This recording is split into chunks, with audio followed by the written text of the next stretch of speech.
कभी कभी आसमान में उड़ते हुए हवाई जहाज ऐसे गायब हो जाते हैं जैसे वो कभी थे ही नहीं। ना कोई सिग्नल, ना कोई अलार्म और ना ही कोई मलबा। और कभी कभी वही हवाई जहाज सालों बाद लौटते हैं, जैसे वक्त उनके लिए थम गया हो। जैसे कि एक ऐसा हवाई जहाज ऐसे गायब हुआ जो 37 साल बाद अचानक लौटा, जिसका नाम था फ्लाइट 914। और फिर एक ऐसा हवाई जहाज जो बरमूडा ट्रायंगल में ऐसे गायब हुआ जैसे वह कभी था ही नहीं। तो आज हम बात करने वाले हैं 3 रहस्यमयी हवाई जहाज की घटनाओं के बारे में, जिनकी कहानियां किसी साइंस फिक्शन फिल्म से कम नहीं। तो तैयार हो जाइए एक ऐसी उड़ान के लिए जहां हकीकत और रहस्य के बीच की लकीरें मिट जाती हैं, क्योंकि ये सिर्फ फ्लाइट्स की कहानियां नहीं हैं, ये समय, अंतरिक्ष और इंसानी समझ की सीमाओं की कहानियां हैं। और दोस्तों, हमारा एक दूसरा चैनल भी है 0.8 हिस्ट्री, जहां पर आपको ऐसी ही दिल दहला देने वाली घटनाओं के बारे में जानने को मिलेगा। इसलिए हमारी इस चैनल को भी सब्सक्राइब जरूर करें। मैंने डिस्क्रिप्शन में इस चैनल का लिंक दिया है, वहां से जाके आप इसे सब्सक्राइब कर सकते हैं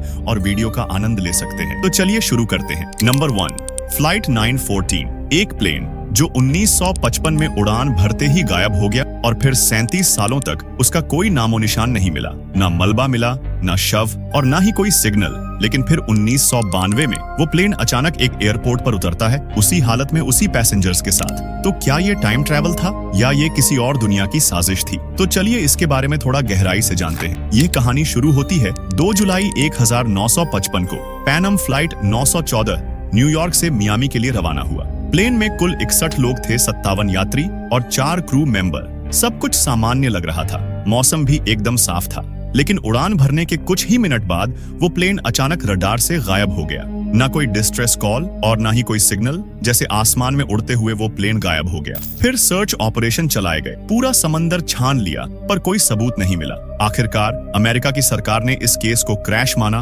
और फाइल बंद कर दी। पर सवाल रह गया कि अगर क्रैश हुआ था तो उसका मलबा कहाँ है? अब हम आते हैं 21 मई 1992 में, यानी कि 37 साल बाद। कराकास, वेनेजुएला का एक छोटा एयरपोर्ट था। वहां पर सिर्फ लोकल फ्लाइट्स चल रही थी। तभी अचानक रडार पर एक अनजान प्लेन दिखाई दिया। प्लेन रनवे की ओर बढ़ रहा था, लेकिन उसका कोई फ्लाइट नंबर रिकॉर्ड में नहीं था।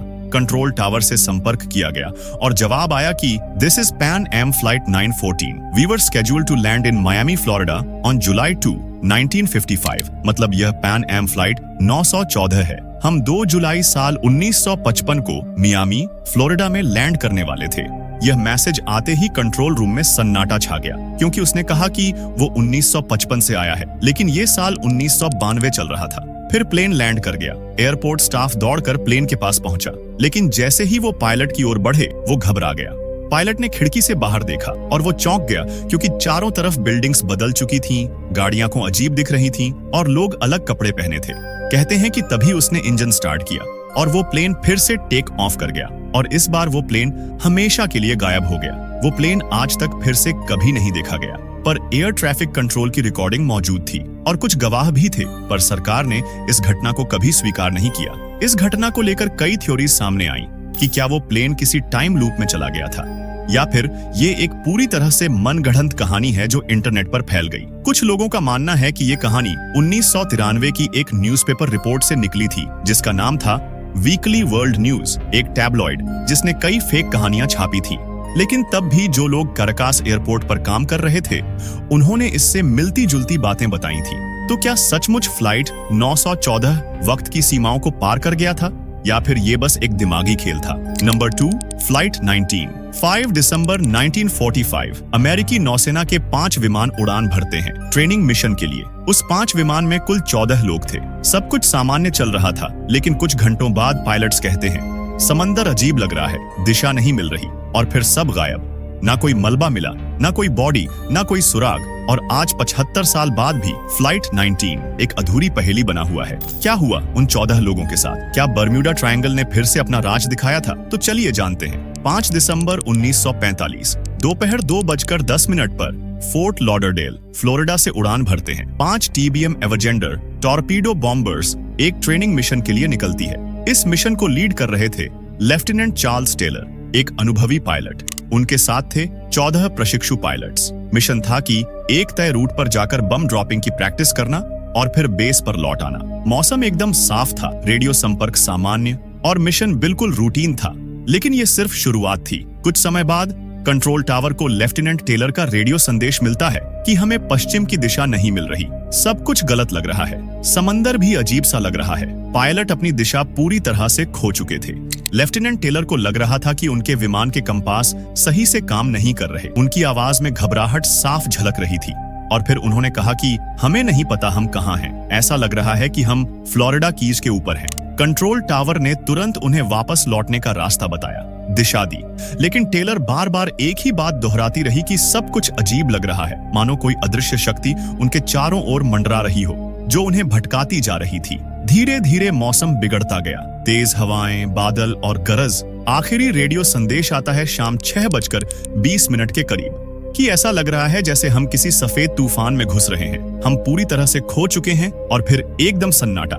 न रेडियो सिग्नल, न लोकेशन।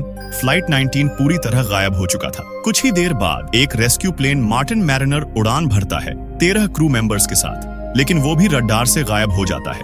अब तक कुल 40 लोग लापता हो चुके थे और कोई नहीं जानता था कि यह सब कैसे हुआ। अब सवाल उठते हैं कि फ्लाइट 19 आखिर गया कहां? कुछ लोगों का मानना है कि एलियंस ने इन विमानों को अगवा कर लिया, तो कुछ बर्म्यूडा ट्रायंगल जैसे रहस्य से जोड़ते हैं। फ्लाइट 19 का रहस्य आज भी अमेरिकी नौसेना की सबसे बड़ी अनसुलझी फाइल में दर्ज है। हर खोज, हर प्रयास अब तक विफल हुई है। क्या बर्म्यूडा ट्रायंगल ने सच में इन विमानों को निगल लिया, या फिर कोई ऐसा सच जिसे हम समझ नहीं पा रहे? नंबर 3, फ्लाइट MH370, 8 मार्च 2014। कुआलालंपुर से बीजिंग जा रही फ्लाइट MH370 उड़ान भरती है, लेकिन उड़ान भरने के सिर्फ 40 मिनट बाद पायलट का रेडियो संपर्क टूट जाता है। रडार से विमान गायब हो जाता है। न कोई हादसा, न कोई अलार्म और न ही कोई मैसेज।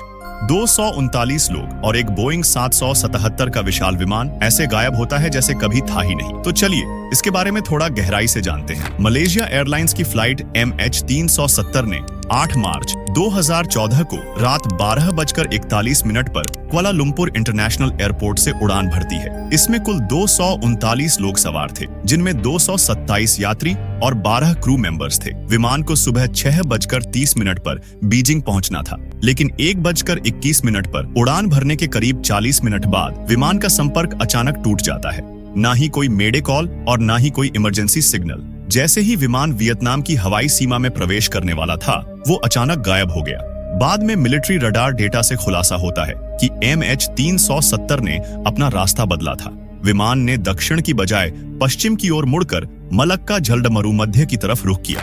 फिर यह हिंद महासागर की तरफ बढ़ा और वहां जाकर रडार से पूरी तरह गायब हो गया। लेकिन सवाल यह है कि पायलट ने दिशा क्यों बदली? किसी को कोई चेतावनी क्यों नहीं दी गई? और क्या कोई टेक्निकल फेलियर था या जानबूझकर विमान को मोड़ा गया? MH370 की खोज अब तक की सबसे महंगी और बड़ी खोज अभियानों में से एक थी। 26 देशों ने इस विमान को ढूंढने के लिए प्रयास किया। हजारों मील समुद्र, सैटेलाइट इमेज और अंडर वाटर स्कैनिंग की गई, लेकिन कई महीनों तक ढूंढने के बावजूद कुछ नहीं मिला।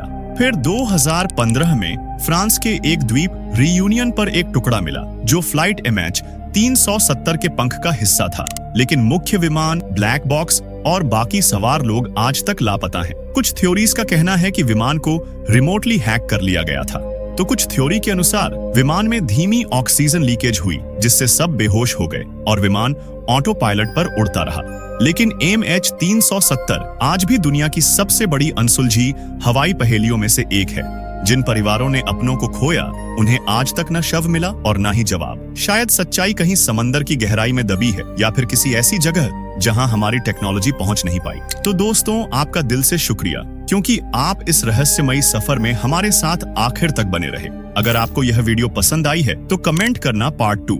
हम इसके ऊपर पार्ट 2 जरूर बनाएंगे। और हाँ, इस वीडियो को लाइक जरूर करें, अपने दोस्तों के साथ शेयर करें, और हाँ, चैनल को सब्सक्राइब करना ना भूलें, क्योंकि यह आपके लिए बिल्कुल फ्री होता है और हमें उनसे बहुत मदद मिलती है। तो दोस्तों, फिर मिलेंगे एक और दिलचस्प वीडियो के साथ। तब तक के लिए बाय।